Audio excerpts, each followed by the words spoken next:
വിശദമായ റിപ്പോർട്ടിലേക്ക്. സംസ്ഥാനത്താകെ 2.6 കോടി വോട്ടർമാർ നാളെ പോളിംഗ് ബൂത്തുകളിലേക്ക്. തെരഞ്ഞെടുപ്പിനുള്ള പോളിംഗ് സാമഗ്രികളുടെ വിതരണം 140 മണ്ഡലങ്ങളിലും പൂർത്തിയായി. സംസ്ഥാനത്താകെ 1203 സ്ഥാനാർത്ഥികളാണ് ജനവിധി തേടുന്നത്. സുരക്ഷയ്ക്കായി 52,000 പോലീസുകാരെയും വിന്യസിച്ചു. 2.5 മാസം നീണ്ട പ്രചരണങ്ങൾക്കൊടുവിലാണ് 2,60,19,284 വോട്ടർമാർ നാളെ പോളിംഗ് ബൂത്തുകളിലെത്തുന്നത്. നാളെ രാവിലെ 7 മുതൽ വൈകിട്ട് 6 വരെയാണ് പോളിംഗ് സമയം. തെരഞ്ഞെടുപ്പിനുള്ള പോളിംഗ് സാമഗ്രികളുടെ വിതരണം 140 മണ്ഡലങ്ങളിലും ഉച്ചയ്ക്ക് 1 മണിയോടെ പൂർത്തിയായി. 140 മണ്ഡലങ്ങളിലായി 21,484 പോളിംഗ് ബൂത്തുകളാണുള്ളത്. ഇതിൽ 1,300 പ്രശ്നബാധിത ബൂത്തുകളും. കണ്ണൂരിലാണ് ഏറ്റവും കൂടുതൽ പ്രശ്നബാധിത ബൂത്തുകളുള്ളത്. 1,203 സ്ഥാനാർത്ഥികളാണ് ഇത്തവണ ജനവിധി തേടുന്നത്. 35,946 വോട്ടിംഗ് യന്ത്രങ്ങളാണ് വിതരണം ചെയ്തിട്ടുള്ളത്. ആദ്യമായി വിവിപാറ്റ് സംവിധാനം ഉപയോഗിക്കുന്ന തെരഞ്ഞെടുപ്പ് കൂടിയാണ് ഇത്തവണത്തേത്. സംസ്ഥാനത്തെ 12 മണ്ഡലങ്ങളിലാണ് വിവിപാറ്റ് ഉപയോഗിക്കുക. സംസ്ഥാനത്തൊട്ടാകെ സുരക്ഷയ്ക്കായി കേന്ദ്രസേന ഉൾപ്പെടെ 52,000 പേരെയാണ് വിന്യസിച്ചിട്ടുള്ളത്. പ്രശ്നബാധിത ബൂത്തുകൾ CCTV ക്യാമറ നിരീക്ഷണത്തിലുമാകും. വെബ്കാസ്റ്റിംഗ് സംവിധാനവും ബൂത്തുകളിലുണ്ട്. മാതൃകാ പോളിംഗ് ബൂത്തുകൾ, സ്ത്രീ സൗഹൃദ ബൂത്തുകൾ എന്നിവയും സജ്ജീകരിച്ചിട്ടുണ്ട്. നാളെ രാവിലെ 6:15 മോക്ക് പോൾ ആരംഭിക്കും. തുടർന്ന് 7 മണിയോടെ പോളിംഗ് ആരംഭിക്കും. വൈകിട്ട് 6 മണിവരെ ക്യൂവിലുള്ള എല്ലാവർക്കും വോട്ട് ചെയ്യാൻ അവസരമൊരുക്കുമെന്ന് മുഖ്യ തെരഞ്ഞെടുപ്പ് ഓഫീസർ അറിയിച്ചു. ഇനി ഏതാനും മണിക്കൂറുകൾ മാത്രമാണ് കേരളം പോളിംഗ് ബൂത്തിലേക്ക് എത്താൻ ശേഷിക്കുന്നത്. News bureau, Thiruvananthapuram. സംസ്ഥാനത്ത് തെരഞ്ഞെടുപ്പ് ഒരുക്കങ്ങൾ പൂർത്തിയായതായി ചീഫ് ഇലക്ടറൽ ഓഫീസർ EK മാജി അറിയിച്ചു. സംസ്ഥാനത്താകെ 1,233 പ്രശ്നബാധിത ബൂത്തുകളാണുള്ളത്. 21,498 റെഗുലർ പോളിംഗ് സ്റ്റേഷനുകളും 148 ഓക്സിലറി പോളിംഗ് ബൂത്തുകളും സജ്ജീകരിച്ചതായും മാജി അറിയിച്ചു. ചില സ്ഥലങ്ങളിൽ എക്സിറ്റ് ചെയ്തു പോയി. അതുകൊണ്ട് we have had to set up auxiliary polling stations. So we have a total of 148 auxiliary polling stations and these are in different constituencies. And in this polling stations, last time Commission Manasam, not this time, in the month of February, they had given a target that Kerala should at least set up a couple of model polling stations. When a commission in a target 500, I don't know, but I have taken the figures from the district collectors. Avare parayna sir, we will be able to establish something like 800 model polling stations across the state. So that is a good thing for the people. And we have also requested them for establishing all women managed polling stations. As of figures which are coming now, depending on the availability of the polling staff, around 215 all women managed polling stations we are trying to set up in the state. സമ്പൂർണ്ണ തകർച്ചയിലേക്ക് നീങ്ങിക്കൊണ്ടിരിക്കുന്ന കേരളത്തെ രക്ഷിക്കാനുള്ള അവസരമാണ് തെരഞ്ഞെടുപ്പെന്ന് പിണറായി വിജയൻ. മോദിക്ക് കേരളത്തിൽ മുന്നേറ്റമുണ്ടാക്കാൻ കഴിയാത്തതിന്റെ നിരാശയാണെന്നും കേരളത്തിലെ ഒരു മണ്ഡലവും BJPയെ സ്വീകരിക്കില്ലെന്നും പിണറായി വിജയൻ പറഞ്ഞു. നരേന്ദ്രമോദിയും അമിത്ഷായും കൂടി തയ്യാറാക്കിയ വർഗീയ അജണ്ട വെച്ച് കേരളത്തെ തങ്ങളുടെ വരുതിയിലാക്കാൻ കഴിയും എന്നാണ് പ്രതീക്ഷിച്ചിരുന്നത്. കേരളത്തിൽ ഒരു മണ്ഡലവും ഇവരെ സ്വീകരിക്കില്ല എന്ന് മനസ്സിലായപ്പോൾ കടുത്ത നിരാശ RSSനെയും BJPയെയും ബാധിച്ചിരിക്കുന്നു. അതിൻ്റെ പ്രതിഫലനമായാണ് നരേന്ദ്രമോദി കേരളത്തിനെതിരെ അധിക്ഷേപ വാക്കുകൾ ചൊരിഞ്ഞത്. കേരളത്തെ സോമാലിയുമായി ഉപമിച്ചതും ഇതിൻ്റെ ഭാഗമായാണ് എന്ന് നാം കാണേണ്ടതായിട്ടുണ്ട്. തെരഞ്ഞെടുപ്പിൽ LDF വൻ വിജയം നേടുമെന്ന് പ്രതിപക്ഷ നേതാവ് VS അച്യുതാനന്ദൻ. UDF സർക്കാരിന്റെ അഴിമതിക്കും സ്ത്രീ വിരുദ്ധ നിലപാടിനുമെതിരായ വിധിയെഴുത്താകും ഉണ്ടാവുക. പാവപ്പെട്ട ഒരു അമ്മയുടെ കണ്ണീരൊപ്പാൻ കഴിയാത്ത സർക്കാരാണ് കേരളത്തിലേത് എന്ന് പെരുമ്പാവൂർ ജിഷയുടെ ഘാതകരെ കണ്ടെത്താൻ കഴിയാത്ത സാഹചര്യത്തെക്കുറിച്ചുള്ള ചോദ്യത്തിന് മറുപടിയായി VS പറഞ്ഞു. മോദിയുടേത് വെറും ബെഡായി പറച്ചിലാണെന്നും അദ്ദേഹം പറഞ്ഞു. നടത്തിയെടുത്തോളം പ്രചരണങ്ങൾ ജനങ്ങൾക്ക് നല്ല കോൺഫിഡൻസ്, UDFൻ്റെ പിന്നെ ജനദ്രോഹപരമായ നയങ്ങൾ, വിലക്കയറ്റം, അതേപോലെ തന്നെ അഴിമതി, സ്ത്രീകളോടുള്ള പെരുമാറ്റം, ഇതിൻ്റെ എല്ലാം ഫലമായിട്ട് UDFനെ സംബന്ധിച്ചുള്ള പ്രതീക്ഷ ജനങ്ങൾക്ക് അറ്റുപോയിരിക്കുകയാണ്. അതിൻ്റെ എല്ലാം കൂടെയുള്ള ബെനിഫിറ്റ് ഇടതുപക്ഷത്തിനാണ് കിട്ടിയിരിക്കുന്നത്. ആ സാധു സ്ത്രീയുടെ പ്രശ്നത്തിൽ പോലും ഇവരെ സ്വീകരിച്ചു കൊണ്ടിരിക്കുന്ന നിലപാടുകളെ സംബന്ധിച്ച് വെറും സൂത്രങ്ങളാണ് എന്ന് ജനങ്ങൾക്ക് മനസ്സിലായിട്ടുണ്ട്. തികഞ്ഞ ആത്മവിശ്വാസത്തോടെയാണ് നാളെ പോളിംഗ് ബൂത്തിലേക്ക് പോകുന്നത് എന്ന് മുഖ്യമന്ത്രി ഉമ്മൻചാണ്ടി. കേരളത്തിൽ BJP അക്കൗണ്ട് തുറക്കില്ലെന്നും ഉമ്മൻചാണ്ടി പറഞ്ഞു. UDF ആദ്യം മുതലേ തികഞ്ഞ ആത്മവിശ്വാസത്തിൽ തന്നെയാണ് നാളെ പോളിംഗിന് പോകുന്നത്.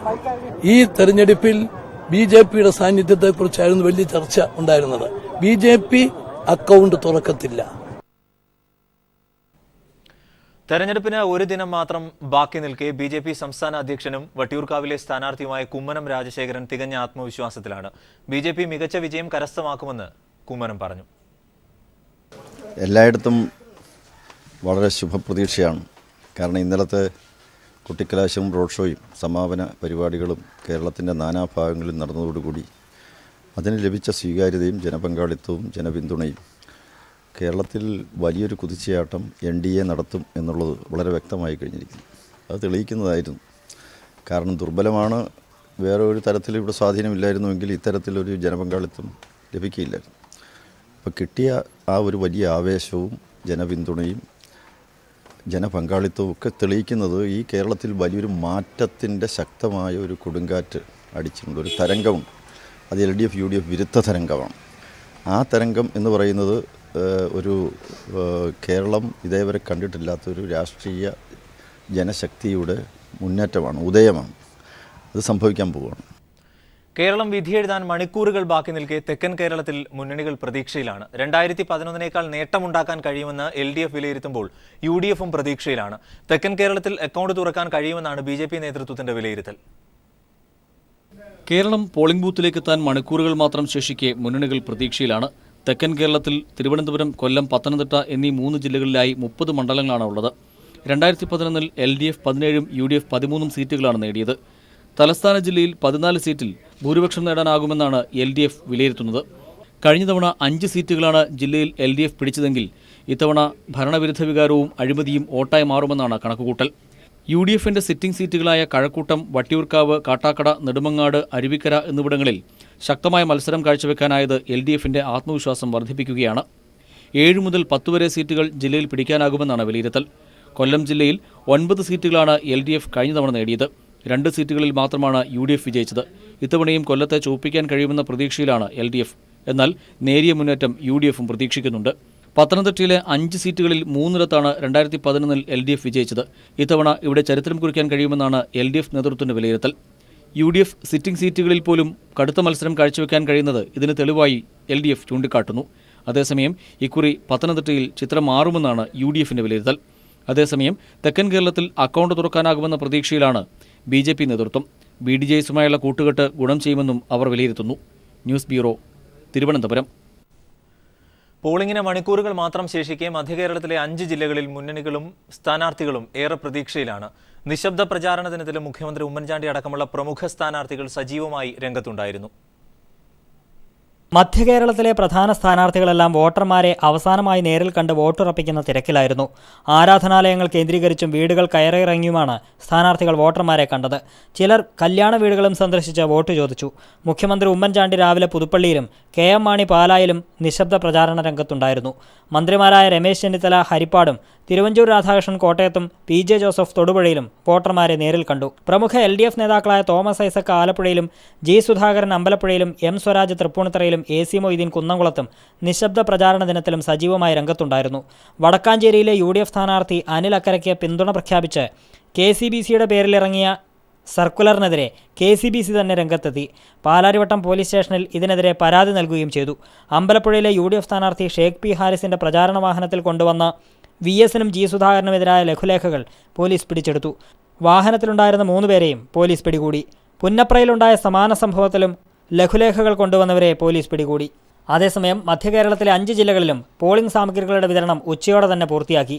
കഴിഞ്ഞ തെരഞ്ഞെടുപ്പിൽ മധ്യകേരളത്തിലെ 50 സീറ്റുകളിൽ 28 UDFും 22 LDFും നേടിയിരുന്നു. ഇക്കുറി നില മെച്ചപ്പെടുത്താമെന്ന പ്രതീക്ഷയിൽ LDF ജനവിധി തേടുമ്പോൾ കഴിഞ്ഞ തവണത്തെ വിജയം ആവർത്തിക്കാമെന്നാണ് UDF കരുതുന്നത്. അതേസമയം BJPക്ക് മധ്യകേരളത്തിൽ കാര്യമായ പ്രതീക്ഷകളില്ല. News bureau, Kochi. നിഷ്പ്രയാസം ജയിച്ചു കയറാമെന്ന വിശ്വാസത്തിലാണ് മലബാറിലെ ഇടത് വലത് സ്ഥാനാർത്ഥികൾ. ഇടതിന് മുൻതൂക്കമുള്ള മലബാർ പിടിച്ചെടുക്കാൻ ഇത്തവണ എല്ലാ തന്ത്രങ്ങളും UDF പയറ്റിയെങ്കിലും അവസാനവട്ടം പ്രതീക്ഷ കൈവിട്ട നിലയിലാണ്. ഞങ്ങളുടെ പ്രതിനിധി വിനിഷ വൃന്ദാവൻ ചേരുന്നു ടെലിഫോൺ ലൈനിൽ. വിനിഷ, എങ്ങനെയാണ് ഈ മണിക്കൂറുകളിലെ പ്രചരണം?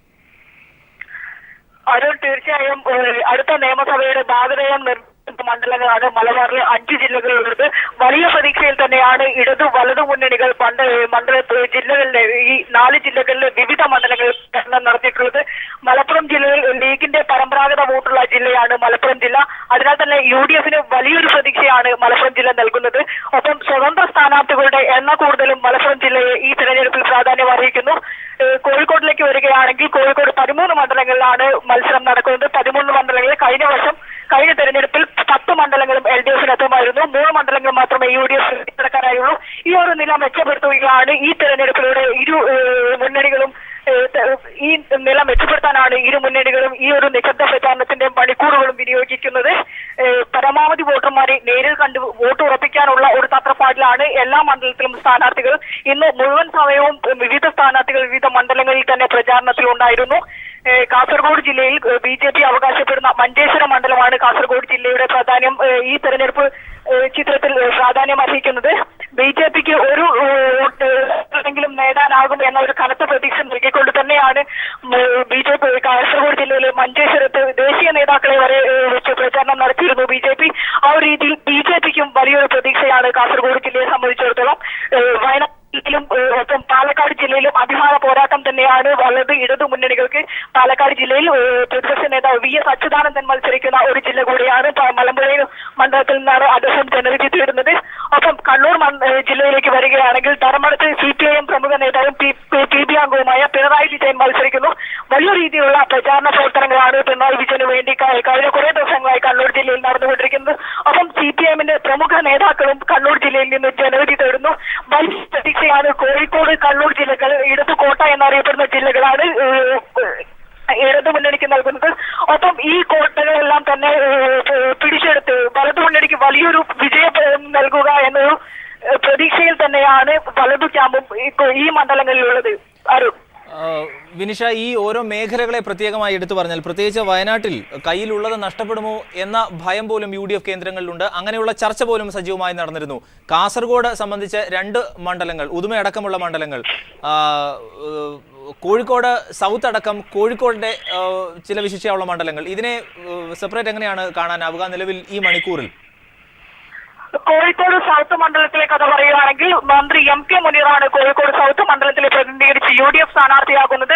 തെരഞ്ഞെടുപ്പിന്റെ ആദ്യ ദിവസങ്ങളിൽ തന്നെ തന്റെ പേഴ്സണൽ സ്റ്റാഫ് അടക്കമുള്ള ആളുകൾ LDFന്റെ വോട്ട് മറയ്ക്കാനായി പ്രവർത്തിച്ചു എന്ന ആരോപണം, വലിയൊരു ആരോപണം MK മുനീറിനെതിരെ നിലനിന്നിരുന്നു. ഒപ്പം ഇന്ത്യ വിഷൻ ചാനലിൽ നിന്നുള്ള പ്രവർത്തകരടക്കം ഇപ്പോൾ ഇന്ത്യ വിഷൻ വ്യക്തി പ്രതിനിധീകരിച്ച് ഇന്ത്യ വിഷൻ മുൻ ഡ്രൈവർ MK മുനീറിനെതിരെ മണ്ഡലത്തിൽ മത്സരിക്കുന്നത്.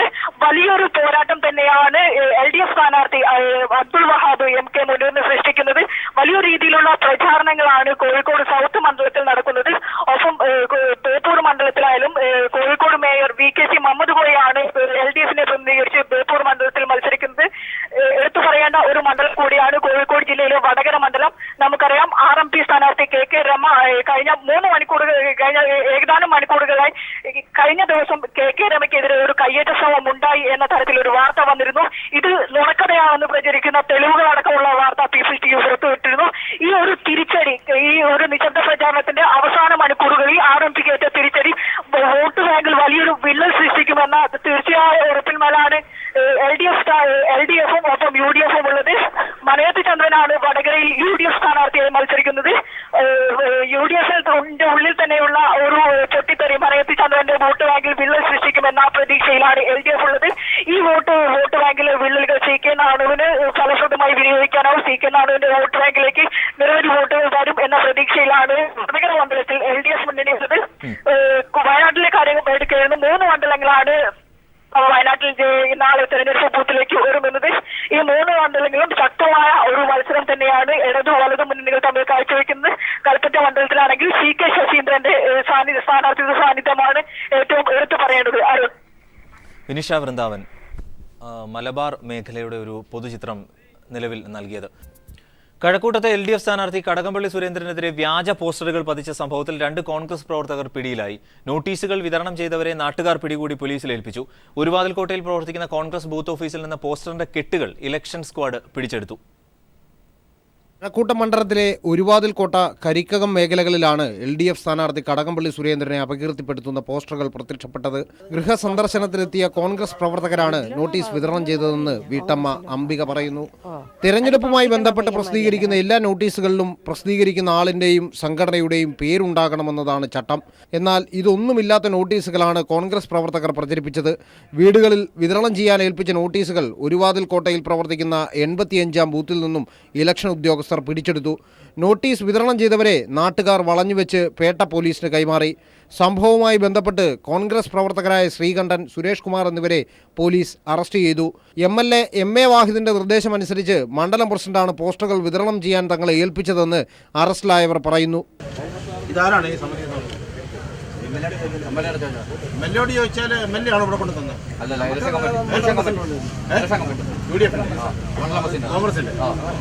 രാഷ്ട്രീയമായി നേരിടാൻ കഴിയാത്തതിനാലാണ് MA വാഹിദ് MLA ഇത്തരം വില കുറഞ്ഞ തന്ത്രം സ്വീകരിക്കുന്നതെന്ന് കടകംപള്ളി സുരേന്ദ്രൻ കുറ്റപ്പെടുത്തി. അറസ്റ്റിലായവർക്കെതിരെ IPC 171 പ്രകാരം പേട്ട പോലീസ് കേസെടുത്തു. News bureau, Thiruvananthapuram. KK രമയെ ആക്രമിച്ചു എന്ന പ്രചാരണം നുണയാണെന്ന് സംഭവം നടന്ന വീട്ടിലെ പെൺകുട്ടി നീതു. വോട്ട് ചോദിച്ചെത്തിയ രമയോട് വോട്ട് ചെയ്യില്ലെന്ന് താൻ പറഞ്ഞപ്പോൾ RMP പ്രവർത്തകരാണ് വീട്ടിൽ അക്രമം നടത്തിയതെന്ന് നീതു പീപ്പിൾ TVയോട് പറഞ്ഞു. രമയെ ആരും ആക്രമിച്ചിട്ടില്ലെന്നും രമയുടെ കൂടെ വന്നയാൾ തന്നെ കയ്യേറ്റം ചെയ്തെന്നും നീതു പറഞ്ഞു. സംഭവം നടക്കുമ്പോൾ വീട്ടിൽ താൻ ഒറ്റയ്ക്കായിരുന്നുവെന്നും നീതു വെളിപ്പെടുത്തി. വടകരയിലെ RMP സ്ഥാനാർത്ഥി KK രമയെ ആക്രമിച്ചെന്ന പ്രചാരണം കള്ളമാണെന്ന് തെളിയിക്കുന്ന ദൃശ്യങ്ങളും സംഭാഷണങ്ങളുമാണ് പീപ്പിൾ TV പുറത്തുവിട്ടത്. വോട്ട് ചോദിച്ച് വീട്ടിലെത്തിയ KK രമയോട് വോട്ട് നൽകില്ലെന്ന് പറഞ്ഞപ്പോൾ കൂടെ ഉണ്ടായിരുന്ന RMP പ്രവർത്തകർ തന്നെ കയ്യേറ്റം ചെയ്യുകയായിരുന്നുവെന്ന് തച്ചോളി മാണിക്കോത്ത് ക്ഷേത്രത്തിനടുത്ത് താമസിക്കുന്ന നീതു പറഞ്ഞു. RMPക്കാർ വീട്ടിലെ ചെടിച്ചട്ടി തകർത്തുമെന്നും നീതു പീപ്പിളിനോട് പറഞ്ഞു. അപ്പോൾ ഇത് രമചേച്ചി കേട്ട് ഞാൻ ഈ പറഞ്ഞത്. രമചേച്ചി പച്ച തോന്നിയത്തിലാണ് എന്നോട് സംസാരിച്ചത്. നായിൻ്റെ മോളെ വാക്കുകൾ സൂക്ഷിച്ചും കണ്ട് സംസാരിക്കണമെന്ന്. പ്രായത്തിൻ്റെ മൂത്ത ഒരു വ്യക്തി എന്ന രീതിയിൽ ഞാൻ അതിന് രമചേച്ചിക്ക് മറുപടി കൊടുത്തിട്ടില്ല. ഓരോട് ഞാൻ സംസാരിക്കാൻ നിന്നിട്ടില്ല. എൻ്റെ അതേ സെയിം ഏജിലുള്ളൊരു കുട്ടിയായിട്ടാണ് ഞാൻ വാക്കുകാർക്ക് ഉണ്ടായത്. പിന്നെ ഓള് ഭീഷണി സ്വരത്തിൽ പല വർത്തമാനങ്ങൾ എന്നോട് പറഞ്ഞു. രമയുടെ കൂടെ ഉണ്ടായിരുന്ന യുവാക്കൾ നീതുവിനെ കയ്യേറ്റം ചെയ്തു. കയ്യേറ്റം ചെറുക്കാൻ ശ്രമിക്കുന്നതിനിടെ രമ നായന്റെ മോളെ എന്ന് ആക്രോശിച്ച് നീതുവിന് നേരെ ഓടിച്ചെല്ലുന്നതും ദൃശ്യങ്ങളിൽ വ്യക്തമാണ്.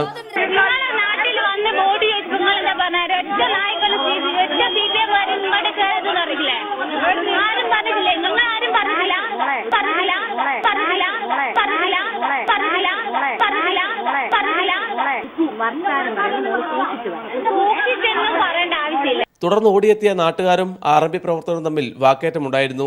ഈ സംഭവത്തെയാണ് വലിയ അക്രമമെന്ന രീതിയിൽ പ്രചരിപ്പിച്ചത്.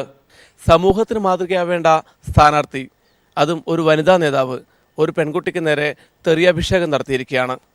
ഇത് ശരിയാണോ എന്ന് കേരളീയ സമൂഹമാണ് വിലയിരുത്തേണ്ടത്. കോഴിക്കോട് നിന്നും PV കുട്ടൻ.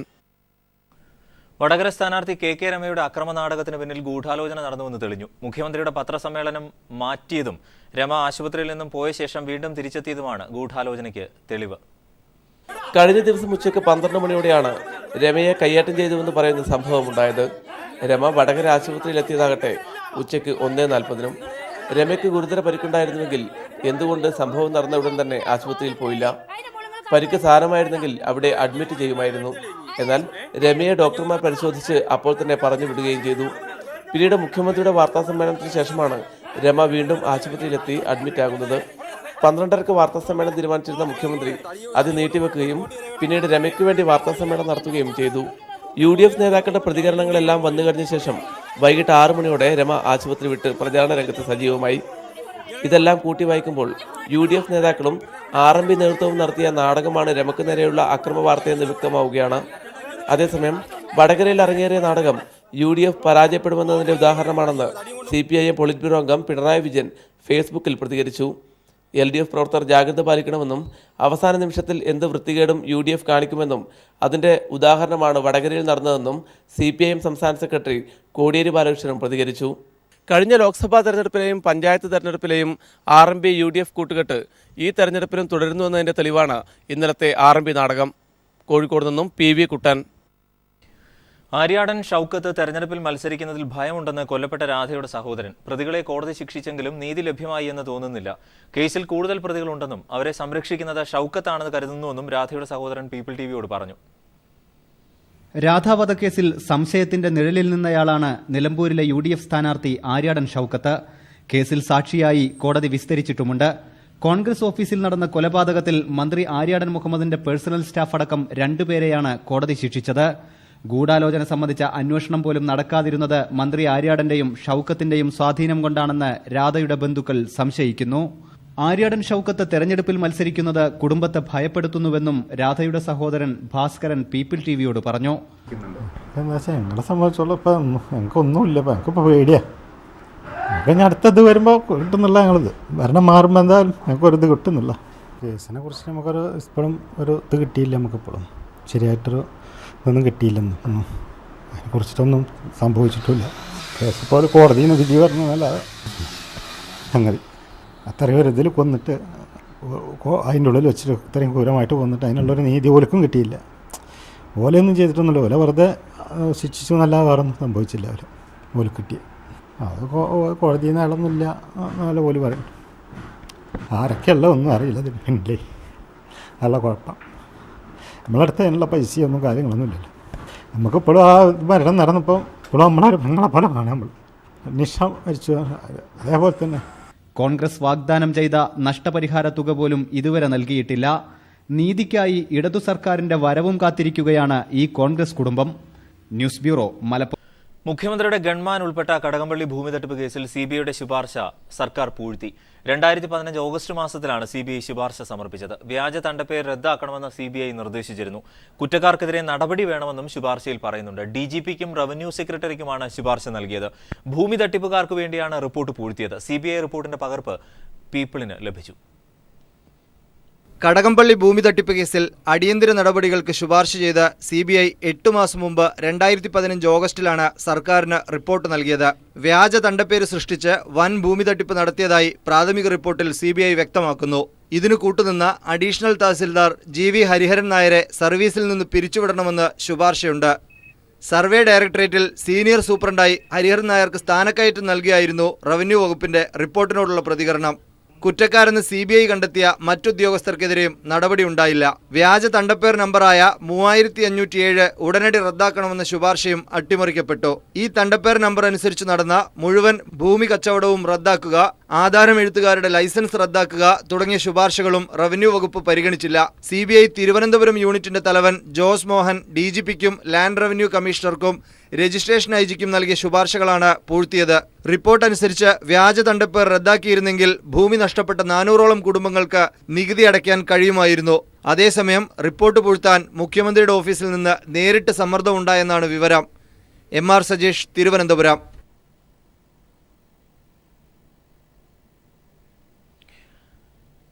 വിവാഹത്തിന് എത്താമെന്ന വാക്കുപാലിച്ച് നിശബ്ദ പ്രചാരണത്തിനിടെ കൊല്ലത്തെ ഇടതുമുന്നണി സ്ഥാനാർത്ഥി മുകേഷ് കൊല്ലം സ്വദേശിനി ഇന്ദുവിന്റെ കല്യാണ മണ്ഡപത്തിൽ എത്തി ആശംസകൾ നേർന്നു. വിവാഹത്തിന് മുകേഷ് എത്തുമെന്ന് ഒട്ടും കരുതിയില്ല എന്ന് ഇന്ദു പറഞ്ഞ വാക്കുപാലിക്കുകയാണ് ഒരു മനുഷ്യന്റെ വ്യക്തിത്വമെന്ന് മുകേഷും പറഞ്ഞു. കൊല്ലത്ത് റോഡ് ഷോ നടക്കുന്നതിനിടെ അപ്രതീക്ഷിതമായി ഇന്ദു മുകേഷിനെ സമീപിച്ച് ക്ഷണക്കത്ത് നൽകുകയായിരുന്നു.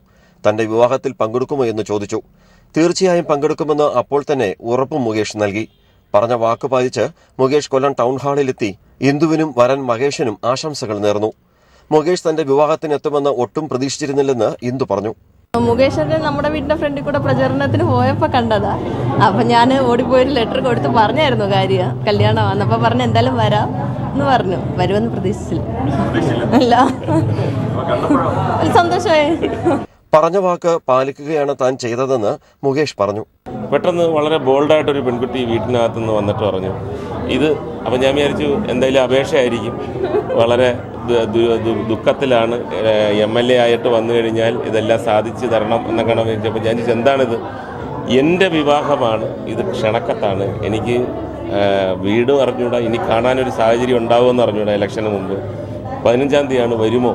ഒരു പ്രത്യേക തരത്തിലുള്ള ക്ഷണം എനിക്കൊന്നും വേറെ ആർക്കും കിട്ടിക്കാണത്തില്ല. സ്ഥാനാർത്ഥിയായിട്ട് പോവുക, പ്രചരണത്തിൽ പോവുക, അവിടെ വെച്ച് നേരിട്ട് തരിക, അങ്ങനെയാണ് വന്നിരിക്കുന്നത്. ഇന്ന് നിശബ്ദ പ്രചരണമാണ്. ഒരുപാട് സ്ഥലത്ത് പോകാനുണ്ടെങ്കിൽ പോലും ഇവിടെ വരണമെന്നുള്ള വലിയ ആഗ്രഹത്തിൽ വന്നു. ഞാൻ വധുവരന്മാർക്ക് എല്ലാവിധ ഭാവങ്ങളും ആശംസകളും നേരുന്നു. പതിവ് പോലെ തങ്ങളുടെ ഇഷ്ടതാരത്തെ കണ്ടപ്പോൾ ഹാളിലുണ്ടായിരുന്നവർ പ്രായഭേദമന്യേ സെൽഫി എടുക്കാനും മറന്നില്ല. ന്യൂസ് ബ്യൂറോ, കൊല്ലം. സംഘപരിവാറിന്റെ ചിത്ര തട്ടിപ്പ് വീണ്ടും. അഭിപ്രായ സർവേയിൽ കേരളത്തിൽ NDA 22 വരെ സീറ്റ് നേടുമെന്ന് വ്യാജമായി ഫോട്ടോഷോപ്പിൽ സൃഷ്ടിച്ചത് ഇപ്പോൾ ഇല്ലാത്ത CNN IBN ചാനലിന്റെ പേരിലുള്ള സ്ക്രീൻഷോട്ടാണ്. കേരളത്തെ സൊമാലിയോട് ഉപമിക്കാൻ പ്രധാനമന്ത്രിയും BJP അധ്യക്ഷൻ അമിത്ഷായും ഉപയോഗിച്ചതാകട്ടെ ശ്രീലങ്കയിൽ നിന്നുള്ള പോഷകാഹാരക്കുറവിന്റെ ചിത്രവും. ചെന്നൈ പ്രളയമുണ്ടായപ്പോൾ നരേന്ദ്രമോദി ആകാശ നിരീക്ഷണം നടത്തുന്നതിന്റെ വ്യാജ ദൃശ്യങ്ങൾ പ്രചരിപ്പിച്ചതിന് പിറകെ സംഘപരിവാറിന്റെ ചിത്രത്തട്ടിപ്പ് വീണ്ടും പുറത്തുവരുന്നു. കേരളത്തിൽ NDA 22 സീറ്റ് വരെ നേടുമെന്ന അഭിപ്രായ സർവേയുടെ ഫലങ്ങൾ പുറത്തുവന്നത് നിലവിൽ ഇല്ലാത്ത CNN IBN ചാനലിന്റെ പേരിൽ. ഇതിനോടകം ന്യൂസ് 18 എന്ന് പേരുമാറ്റിയ CNN IBN ചാനലിന്റെ സ്ക്രീൻഷോട്ടിലാണ് സംഘപരിവാറിന്റെ വ്യാജ പ്രചരണം. ചാനലിന്റെ പേര് മാറ്റിയത് ഫോട്ടോഷോപ്പ് വിരുദ്ധന്മാരുടെ ശ്രദ്ധയിൽ പെട്ടില്ലെന്ന് സാരം. UDFന് 60 മുതൽ 68 സീറ്റും LDFന് 50 മുതൽ 58 സീറ്റുമാണ് വ്യാജ സർവേയിലെ പ്രവചനം. ഇനിയും തീർന്നിട്ടില്ല സംഘപരിവാറിന്റെ ചിത്രത്തട്ടിപ്പിന്റെ കഥ. കേരളത്തെ സൊമാലിയോട് ഉപമിക്കാൻ പ്രധാനമന്ത്രി നരേന്ദ്രമോദി ചൂണ്ടിക്കാട്ടിയ ചിത്രത്തിന് കേരളവുമായി യാതൊരു ബന്ധവുമില്ല. മാത്രമല്ല, വർഷങ്ങൾക്ക് മുൻപ് ഗുജറാത്തിലെ ദാരിദ്ര്യം ചൂണ്ടിക്കാട്ടി BJPയെ വിമർശിക്കാൻ കോൺഗ്രസ് ഉപയോഗിച്ചതും ഇതേ ചിത്രം തന്നെ. 2013 ജൂലൈ 29 പുറത്തിറങ്ങിയ ഔട്ട്ലുക്കിന്റെ മുഖചിത്രത്തെക്കുറിച്ച് പറഞ്ഞാണ് മോദി അട്ടപ്പാടിയെ സൊമാലിയോട് ഉപമിച്ചത്. വിവാദമായപ്പോൾ ഈ കവർ ചിത്രം ഉയർത്തിക്കാട്ടി വാർത്താസമ്മേളനത്തിൽ BJP ദേശീയ അധ്യക്ഷൻ അമിത്ഷായും ഇതുതന്നെ പറഞ്ഞു. എന്നാൽ ശ്രീലങ്കയിൽ വംശീയ കലാപം ശക്തമായ കാലത്ത് അമേരിക്കൻ വിദേശകാര്യ വകുപ്പ് US കോൺഗ്രസിന് സമർപ്പിച്ച ചിത്രങ്ങളിലൊന്നാണിത്. BBCയുടെ ഫോട്ടോ ഗാലറിയിൽ ഈ ചിത്രമുണ്ട്. 2009 മെയ് 7-നാണ് ഇന്നത്തെ ചിത്രങ്ങൾ എന്ന തലവാചകത്തിൽ ഈ ചിത്രം പ്രസിദ്ധീകരിച്ചത്. ശ്രീലങ്കയിലെ മുള്ളിവായ്ക്കലിലെ താൽക്കാലിക ആശുപത്രിയിൽ പോഷകാഹാരം കിട്ടാതെ ശോഷിച്ചുണങ്ങിയ കുട്ടിയെയും കൊണ്ട് കാത്തിരിക്കുന്ന ശ്രീലങ്കൻ വനിതയുടെ ചിത്രമാണെന്ന് അടിക്കുറിപ്പ് വിശദമാക്കുന്നു. 2012 ഗുജറാത്തിൽ ജോയിൻ ഹാൻഡ്സ് ഫോർ ചേഞ്ച് എന്ന പ്രചരണത്തിൽ കോൺഗ്രസ് പ്രധാനമായി ഉപയോഗിച്ചതും ഈ ചിത്രം തന്നെയായിരുന്നു. ഗുജറാത്തിലെ 45% കുട്ടികൾക്കും പോഷകാഹാരം കിട്ടുന്നില്ല എന്ന് ആരോപിക്കാനായാണ് കോൺഗ്രസ് പത്രപരസ്യങ്ങളിൽ ഈ ചിത്രം ഉപയോഗിച്ചത്. ന്യൂസ്